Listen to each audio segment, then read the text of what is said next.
हाँ जी, तो क्या हालचाल? बढ़िया। चलो, क्लास 8 से अब 9th में तो आ गए हो आप लोग। अब 9th में सोच रहे हो कि अब हमें मैथ्स पढ़ना है। क्लास 8 का तो मैथ्स कंप्लीट हो गया था, कोई ज़्यादा समस्या नहीं आया होगा, क्योंकि 8 का मैथ्स आसान होता है, इजी होता है। ऐसा आप लोग को भी लगता होगा, मेरे को तो लगता ही है भाई। अब 9th में जब आप लोग आते हो तो थोड़ा सा गड़बड़ होने लगता है कि सर इसमें थोड़ा अलग अलग चैप्टर पढ़ना होता है। थोड़ा लगता है कि कठिन है, 8 से 9th कठिन है, लग रहा है ना ऐसा? बिल्कुल। देखो, ऐसा कुछ नहीं है। क्लास 8 में यदि आपका मैथ्स कंप्लीट है तो 9th का भी 100% निश्चिंत हो जाओ कि ये भी आसान ही होगा। जो भी इसमें हमको टॉपिक पढ़ना है क्लास 8 से आसान होगा। कहोगे भैया कैसा बात कर रहे हो आप, 8 से 9th कैसे आसान हो सकता है? हमारा दोस्त तो बताया था कि 9th का मैथ साइंस कठिन होता है। भाई नहीं होता है, आप मेरा बात मानो। आओ पहले हम इस वीडियो में आपको बताऊंगा क्लास 9th मैथ्स के लिए कौन कौन सा टॉपिक पढ़ना है, कौन कौन से चैप्टर पढ़ना है 2025 में, ये हम जानेंगे। उसके बाद ही डिसाइड करेंगे क्या मैथ्स कठिन है 9th का या है नहीं है या नहीं है, क्या क्लास 9th का मैथ्स कठिन है या नहीं है, उसके बाद हम लोग डिसाइड करेंगे। दोस्तों का बात मानने की कोई ज़रूरत नहीं है, आप मेरा बात मानो, ध्यान से सुनो और सिलेबस एक बार देख लो, ठीक है? देखो हेडिंग में, हाँ, ये जो सिलेबस मैंने लिया है ना, ये वेबसाइट से लिया हूँ। 2025 के लिए जाओगे क्लास 9 सिलेबस तो आपको मिल जाएगा, मैथ्स का मिल जाएगा, साइंस का मिल जाएगा, एसएसटी का मिल जाएगा। गूगल पे सर्च कर लेना, अभी मत जाना, अभी देख लो, थोड़ा समझाने हैं आप लोगों को, ठीक है? वहाँ पर देखोगे आपको बातें समझ में आएगी नहीं। तो आइए भाई देख लेते हैं कि कौन कौन चैप्टर है और कौन कितना कठिन है, ये जानना हमें ज़रूरी है क्लास शुरू करने से पहले। क्लास तो शुरू हो ही गया होगा आप लोग का, स्कूल तो जा ही रहे होंगे आप लोग।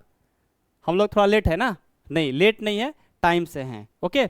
रेगुलर क्लास होगा, आप लोग याद रखिएगा। ये ड्रीम टॉपर सीबीएसई आप लोग के लिए चैनल बना है, हम लोग के लिए नहीं।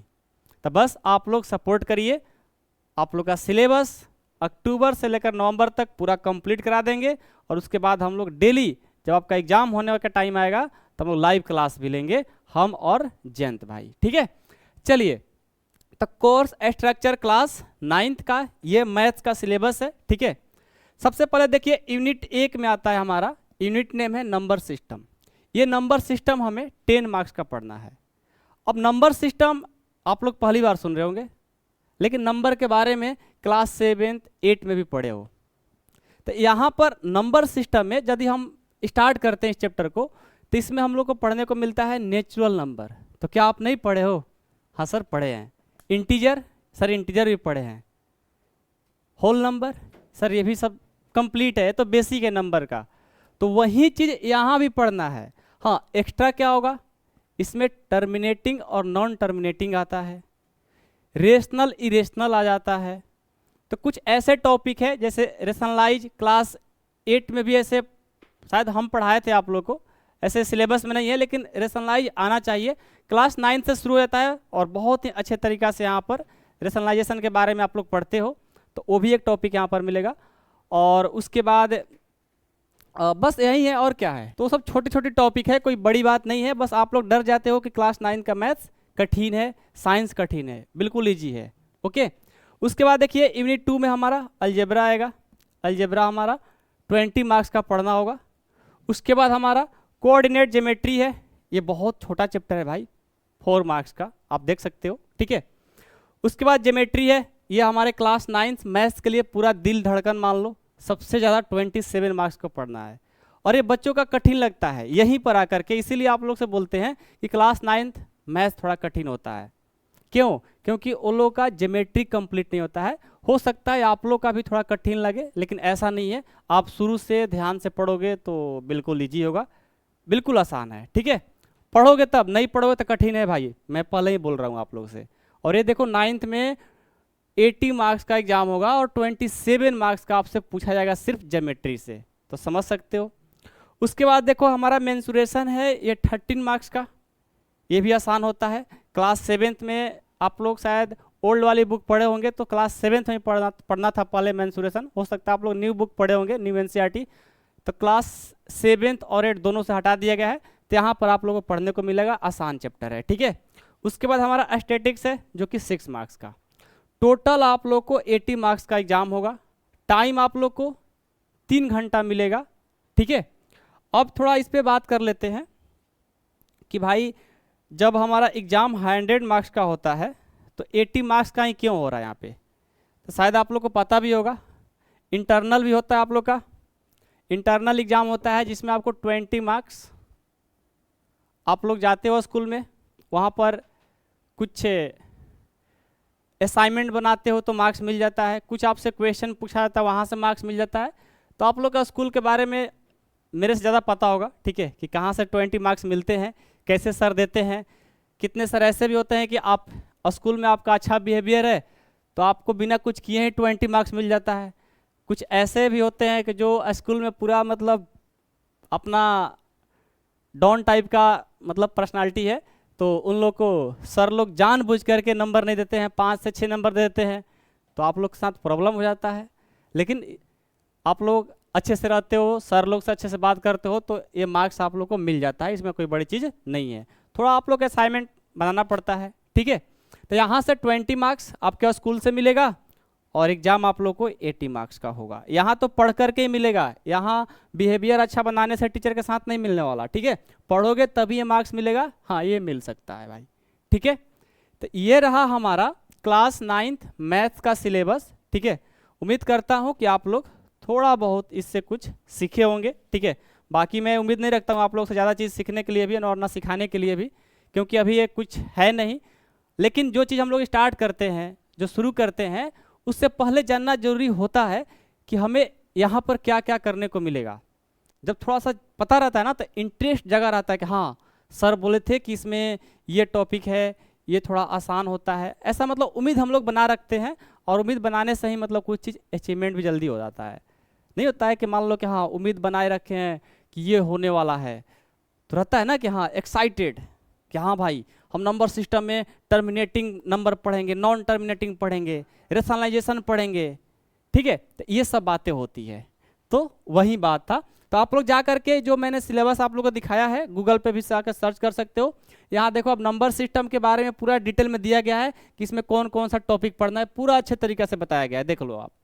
उसके बाद हम लाएंगे यूनिट 2 अलजेब्रा में, तो यहाँ पे भी देखो पूरा अच्छे तरीके से ये बताया गया है, ठीक है, ये पूरा डिटेल में। और क्लास 9th में ज्योमेट्री और अलजेब्रा जिनका अच्छा हो गया उनका मैथ्स अच्छा हो गया, इतना कन्फर्म रहना, ठीक है। 2 टॉपिक 2 चैप्टर 2 यूनिट है, एक अलजेब्रा और एक हमारा ज्योमेट्री, ये जिनका सही हो गया मैथ्स उनका अच्छा हो जाता है। बाकी सभी जो भी टॉपिक है, जो भी यूनिट है, आसान है, मैथ्स में ज़्यादा कुछ इसका उपयोग नहीं है। जैसे मान लो स्टैटिक्स है, वो तो क्लास 9th में पढ़ोगे तो 10th में भी वो काम में आ ही जाता है। लेकिन जैसे 11th में जाओगे तो वहाँ पर बिल्कुल चेंज होता है भाई, लेकिन बेसिक पढ़े रहोगे तो आप जल्दी कमांड उसको करोगे, ठीक है।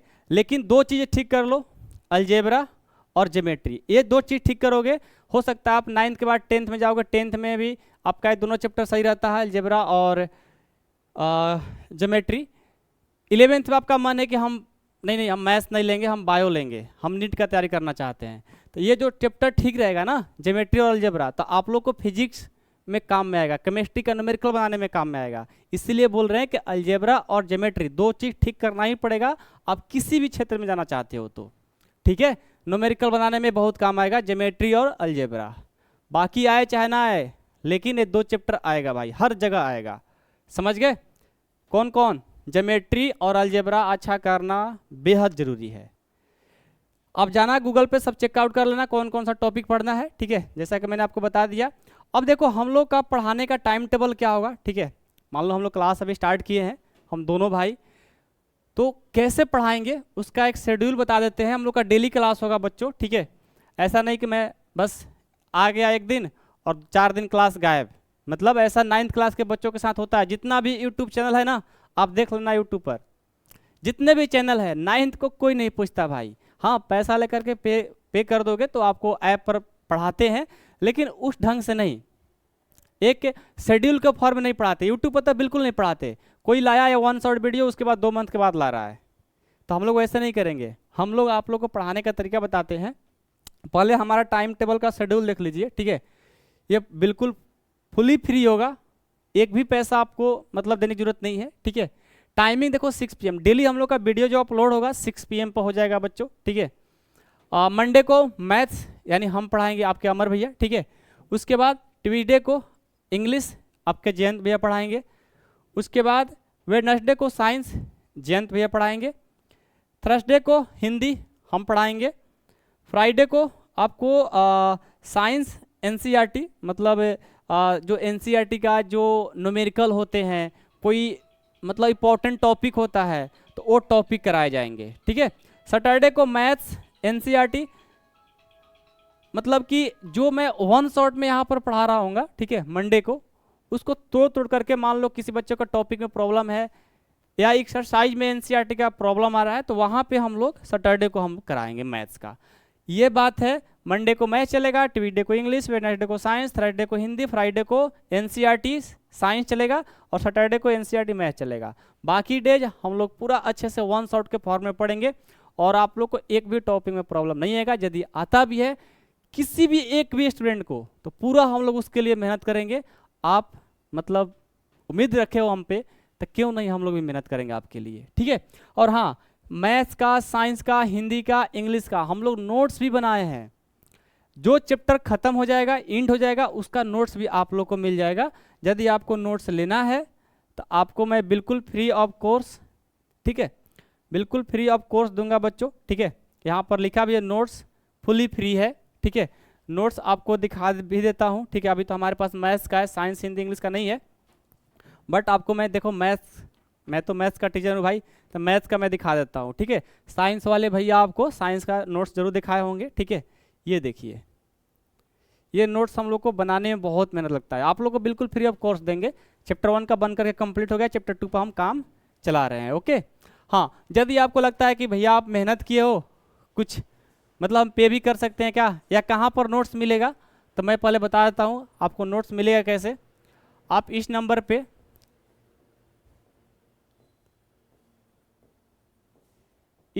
पे आप लोग को क्या करना है, मैसेज करना है कि भैया हमें नोट्स चाहिए, मैथ्स का चाहिए तो मैथ्स का मिलेगा, साइंस का चाहिए तो साइंस का मिलेगा, सभी चैप्टर वाइज आपको मिलेगा।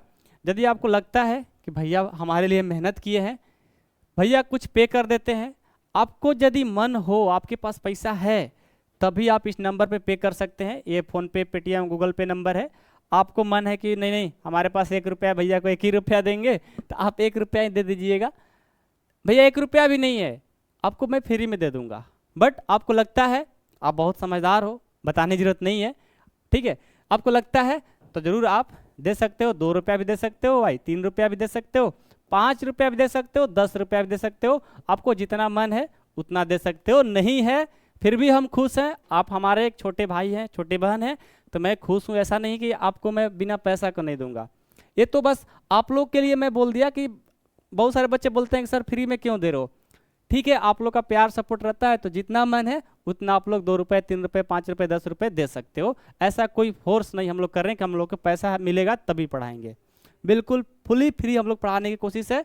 आपको लगता है तभी देना है, ऐसे नहीं देना है, ठीक है। क्या करना है, देना है, मान लो कि आप पूछोगे ना कि देंगे कैसे भैया, तो देने के लिए देखो यहाँ पर हम एक स्कैनर भी लगा दे रहे हैं, ठीक है। स्कैनर लगा दे रहे हैं, वहाँ पर स्कैन करके आप जितना मन करे उतना डाल देना, उसका स्क्रीनशॉट ले लेना और इस व्हाट्सएप नंबर पर हमें सेंड कर देना, वहाँ से हम लोग नोट सेंड कर देंगे। आपको कॉल करने की कोई जरूरत नहीं है, आपको फ्री में लेना है तो फ्री में भी कहिएगा, दिलवा देंगे। दिलवा क्या देंगे, मिलेगा ही मिलेगा, ठीक है। यदि आपको मन है तो स्क्रीनशॉट लीजिए, यहाँ से स्कैनर पर स्कैन करिए, स्कैन करके जितना रुपये डाले, 5 रुपये डाले हो, 10 रुपये डाले हो, उसका स्क्रीनशॉट लो और क्या करो, इस नंबर पे सेंड कर दो, ठीक है। हम लोग वहाँ से नोट्स आपको उसी टाइम प्रोवाइड करा देंगे, यदि इच्छा हो तो, नहीं तो फ्री में आपको मिल जाएगा। आप लोग बाकी समझदार हो, समझाने की जरूरत नहीं है, ठीक है। बाकी हम लोग कल से क्लास अपना रन करते हैं, आप लोग डेली क्लास करिए। टाइम बता दिया आपको, 6 PM पर हम लोग का डेली क्लास होने वाला है शाम को, ठीक है। चलिए ठीक है बच्चों, थैंक यू सो मच।